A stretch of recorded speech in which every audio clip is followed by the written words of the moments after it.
Hi!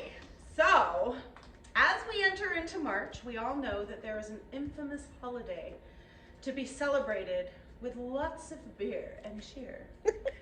The dish that we're going to make is with leftover corned beef, and I'm going to show you a new cabbage dish to go alongside what I have now called the Reuben Meatloaf.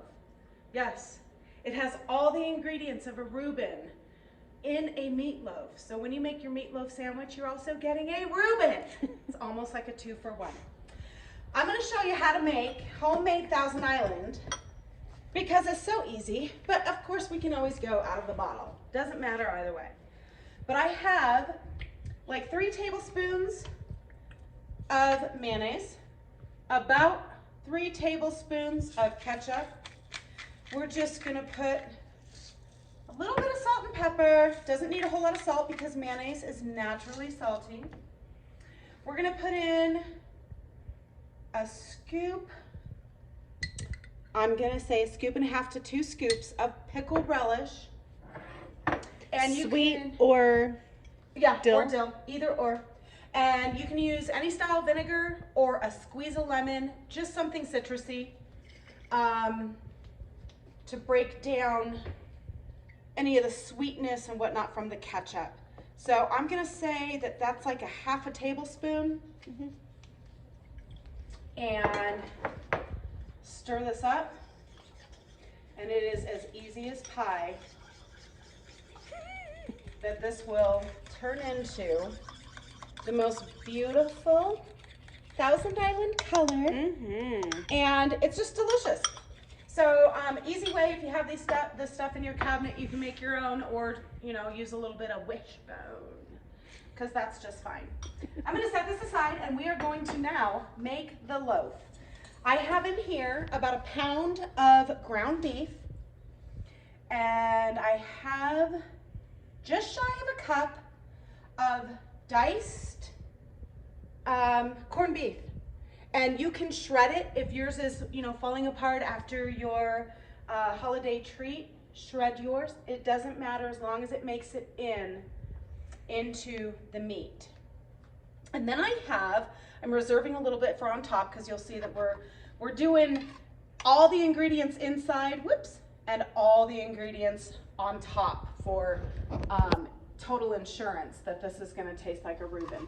But I have 1 stalk of celery and about 1/4 of a white onion. And I'm just going to do my best to scrape everything up in here.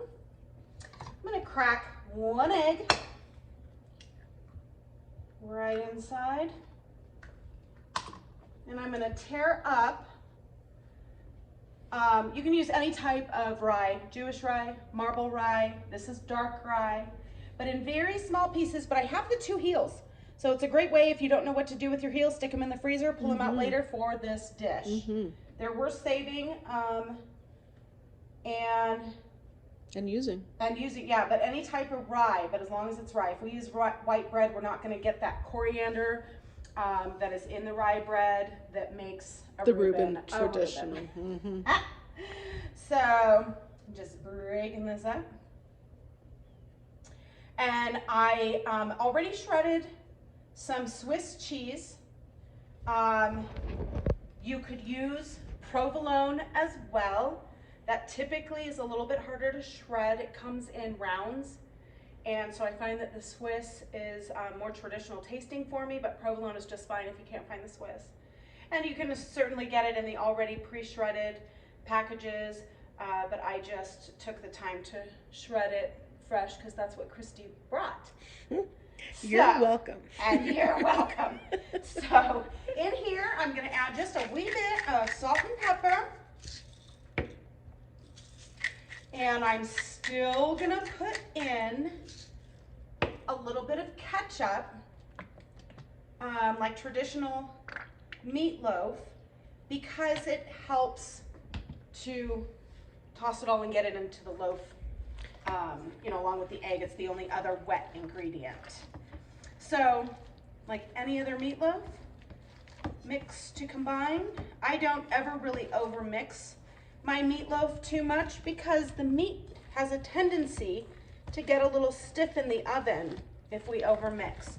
So it's kind of more of a toss and turn up against, you know, the side of the bowl, going right down into the center, and it will all come together eventually. Now that this is mostly mixed, this is when I'm going to take 1/2 to 3/4 of the amount of cheese that I shredded, which is probably about 1 cup to 1.5 cups. And I'm just going to finish the mixing with the cheese in there. Smells good already. It does. And then the other thing that I'm going to add is I drained, like squeeze drained. It's so important to get all the moisture out or else you are going to have one soggy meatloaf. But I strained and drained the sauerkraut. And I'm putting like 1/2 of it inside the mixture because we're gonna... How much did you start with? That was, gosh, I'm gonna say about 1.5 cups too with that. Yeah. So 3/4 cup inside, and then the rest of it doesn't have to be perfect measurements. I think we all like sauerkraut, so I went a little heavy. Even those that don't like sauerkraut, you could, you know, just do 1/4 cup in and 1/4 cup on top. I went quite heavy. I'm sure that was about 1.5 cups. So anyhow, now that this is mixed, I'm going to take 1/2 of this and I'm going to go right. I'm going to come right on the other side. Okay. Right into my meatloaf dish, and I'm just going to press down real lightly. That's about 1/2.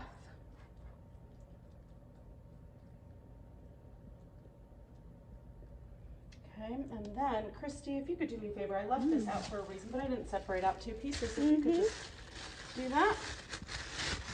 And I'm going to do this. And I have Swiss for the center. This is clearly from the deli. 2 slices will do. Or you can shred another 1/2 cup of That's pretty cheese. Though. Yeah. So there's some Swiss in the center. Then I have some kind of matchstick, you know, however you want to cut them. I didn't dice them. I did it a different style. Whatever. But some corned beef, and if it's shredded, that's even better. Just right along the top of the cheese so that we have now the corned beef, Swiss, and sauerkraut inside the meat, and in the center there's that, and then I'm going to do the rest of the sauerkraut. Okay, sprinkle that around evenly. You're just going to die at how amazing this is. You are just going to lose your marbles. It's so good. And of course, if you wanted to cut everything in half and do just a half loaf, that's fine. This will freeze really well. But what I do is I spread it out, and then, so it doesn't separate in the oven, I really press it into, because we have the loaves separated. So I really try to make sure that there's some type of sticking together in the meatloaf. The cheese will hold on to it as a glue, but I do really try to make sure that it is pressed together as best as I can. Doesn't have to be perfect. Okay. So that's that. I'm gonna wash my hands just super fast. One of the secrets to meatloaf staying together when it comes out of the oven after it's been cooked is to let it rest in your fridge for at least 30 minutes. With the egg as the binder, that often needs time to set and hold that mold. If we go straight into the oven, it's gonna cook, and then when we cut into it, it's gonna crumble because that egg didn't have time to, say, coagulate. So it's an important step if you have the time. And we're gonna go ahead and not wait for that hour. And oh, here it is. Here's where the Thousand Island of the Reuben comes in. instead of doing the brown sugar, ketchup, mustard deal, we're doing Thousand Island right on top. Yep. I should have pulled out a spoon, but I didn't. I'm just using the fork that I stirred with. But it's going to cover the whole top. Okay. So that's that. Look at that. Really? Isn't it? Just amazing. And then the rest of the cheese. Okay. So we're going to pretend like this has been in the fridge for 1 hour. You don't need to cover it. Just leave it as is. 1 hour has passed. Now we're going to take some foil. And this is when it gets covered. And what I do to ensure a clean oven is stick this onto a baking sheet. And you can even line the baking sheet with extra foil if you want, if you feel like it's gonna bubble over. But we're gonna get this going. This is gonna cook with the foil on for 45 minutes at 350 degrees. And then you can remove the foil and finish the cooking for about 15 minutes. If you want the cheese to brown, crank up the heat to like 500, give it about 5 minutes without peeking, and that cheese is gonna be- At the very end. Yeah, at the very end. But 45 minutes covered, 15 minutes not covered. And when you slice into this and make your little sandwich, all you need is a little Grey Poupon or stone ground mustard, and you have a pretty official Reuben if you make it on rye bread. So let's go into the oven. I'm gonna borrow this one.